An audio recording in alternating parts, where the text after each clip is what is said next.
lit in British Columbia last year, burnt down in minutes. There were biblical level floods in Jakarta, Indonesia. Massive floods. Everybody I know was shocked seeing tenants in New York dying in their apartments because they couldn't get out fast enough because the flooding was so massive. And cities aren't built to withstand these forces of nature. People know this, they see it happening, and they know there's something wrong.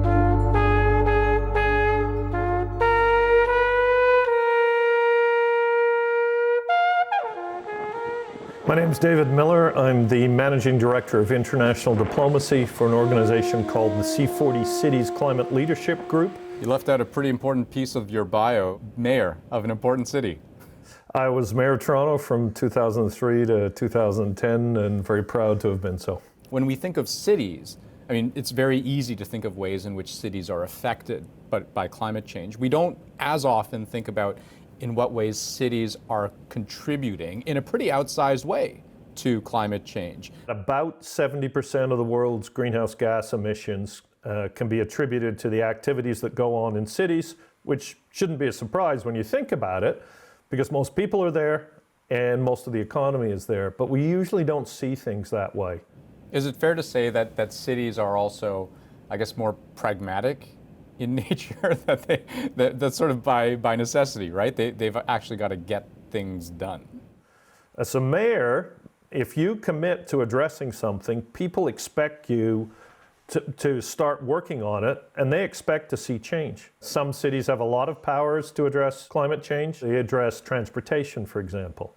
They always manage waste, and they sometimes manage electricity. I don't think it's intuitive for people to look at buildings and say that is a huge source of carbon pollution, but it is. In New York, it's around 70%. Toronto, it's somewhere over 40%, but building net zero carbon buildings and making existing buildings extremely energy efficient. And we're seeing cities around the world do both.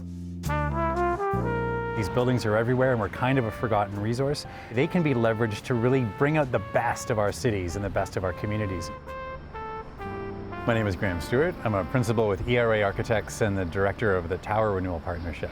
And that's a term, by the way, that didn't just come out of thin air. It's true. It's a term that I may have had a part in coining. How do we give these buildings a second life, make them climate resilient, make them ready for the 21st century? So that's really the idea around tower renewal. So this is the Ken Sobel Tower. And when this was built in 1967, it was a big centennial project. It was a big, building the future. The Jetsons have arrived in Canada. We can build, spaceships and high-rise buildings. These buildings are among the worst emitters. And the reason for that is they're heated by natural gas.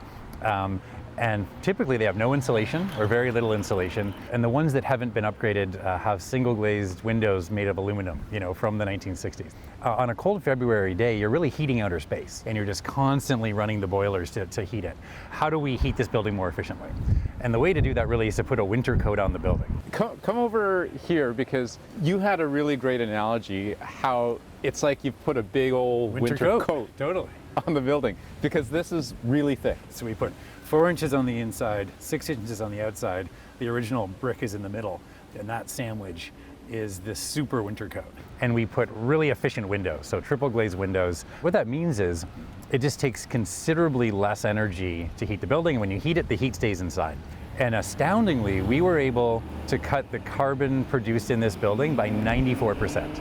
So it uses 94% less carbon to heat and cool this building than it did when we started. In the context of a climate crisis, storms that come more and more often, power outages that happen more and more often. Is this building more resilient in that sense too? Absolutely. So when we designed this building, we actually used 2050 climate data. We said we want this building to be able to withstand the projected shocks of a different climate, the one that we may have 30 years from now. The modeling shows that after the interior temperature gets below 10 degrees Celsius, by law, you have to evacuate that building. Right. And that would happen in a typical building within 4 or 5 hours. In this building, the way that it's designed, it could last 4 days. Livable heat inside the building for 4 days after the power has gone out. Correct. Just by virtue of how insulated and coated. Absolutely. And the thing about that is that all of our buildings can be like this. I think what we saw in Katrina was the meeting of two catastrophes. We have the catastrophe of racial injustice, and then you have this crisis, another catastrophe. And what we ended up seeing, African Americans further marginalized and being completely let down by institutions that were supposed to protect them. My name is Imarajani Ralston. I'm an associate professor at the Dallana School of Public Health at the University of Toronto, and I'm currently leading the Community Climate Resilience Lab.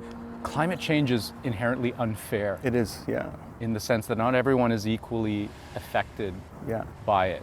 That rings true? 100%. Already there is a growing racial spatial income divide in our city. And so when you think about climate change, layer on top of those historical injustices and inequities, then what you see is you see racialized Indigenous and Black folks in different parts of the city being impacted first and the worst by climate change. Different parts of the city are going to heat up in very different ways. And so what you get is something in most cities called heat island effect. And heat island effect creates increased heat in different parts of the city that have less green space, less green coverage. All the concrete, right? And so if you're someone living in a neighborhood improvement area with very little green space, and you're living in a unit that doesn't have adequate air conditioning, then what you're doing is essentially heating up and living in this disproportionate level of heat. And what that means is that it's having a huge impact on your health overall. It has effects on our kidneys, it has effects on our lungs, and it has long-term health effects. So, a situation in which your neighborhood floods and your electric grid shuts down, and the food that you had in that fridge was what you had. There's no way to rebuy that food. And so you're already a family living with a great degree of precariousness. The only real solution is to do the stuff that we have intentionally turned away from, forcefully neglected, which is building more just cities. It is, in many ways, I think, from a climate resilience standpoint, the answer.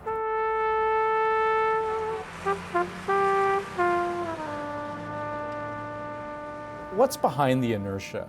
What do you think is truly stopping the cities of the world and the countries of the world from implementing what we already know works? So why aren't these great ideas, let's say Shenzhen, China, which has entirely electrified its bus fleet and its taxi fleet, why haven't they spread across North America? There's a cost to the change.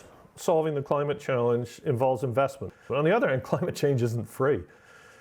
Billions and billions and billions of dollars of damages just in Canada alone. If we take the best ideas that are happening on the ground somewhere and have worked and have made cities better places to live, which is, I think, why cities are the answer to climate crisis and why we can solve it in the major cities, because of what can be done now.